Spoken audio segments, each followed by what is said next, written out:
That's the thing. That's something like we could talk about this a lot, that there's a lot of good peer review. Like there's a lot of good literature out there, but there's a lot of bad literature out there. And the phenomenology is what actually happens. It doesn't matter what the data says or what the studies say. If it doesn't match what actually happens, it doesn't matter what the study says because it's wrong. But that's really hard for people to get their brains around because a PhD did a study.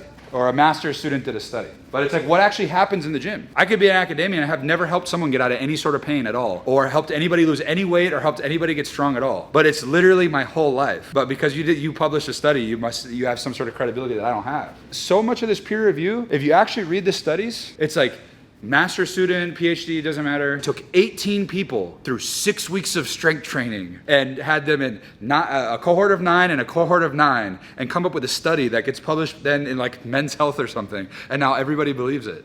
18 people? Like that's some sort of conclusive proof? It's like ridiculous. Happens all the time though. All the freaking time. We watched 12 people for 6 weeks on weight machines and decided the chest press is better than the bench press. There's a scientific rigor that people assume that studies have, that it's just not always met. There are studies that will include 10,000 participants over 20 years. I mean, that is a seriously valuable piece of information. But there's so much of this exercise phys, kinesiology literature, 32 people from a small town in Washington for 8 weeks. This is what we found, and it's true. It's ridiculous. It's absolutely ridiculous. But that stuff gets published and promoted like nuts. Because if you find something new, it gets clicks. That's like an Evo Psych principle. We're obsessed with finding new shit, which is why people will go to the gym and they're constantly doing new muscle confusion, fancy muscle post-activation potentiation nonsense, right? That's a real thing. But it doesn't help the majority of people. It's so hard for people to understand that we found out everything that we need to be really healthy like 60 years ago. And it's basic as shit.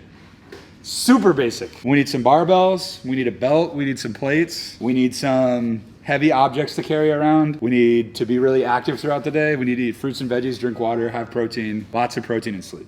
Like that's it. It's like so simple, no one will do it. It's so basic, no one will do it. I was a victim of that too, by the way. I used to try to make everything complicated as shit. Had to be complicated to work. Is it not? Isn't that more interesting? If we look at someone's body or physique that we want to have, is it not more interesting if they had to do something super complex to get it? Isn't it just fucking boring to be like, oh, this person trained 3 or 4 days a week, got 8 to 9 hours of sleep, drank lots of water, prioritized protein? Isn't that boring as fuck?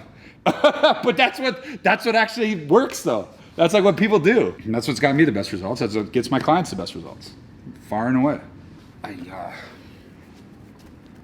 Whew.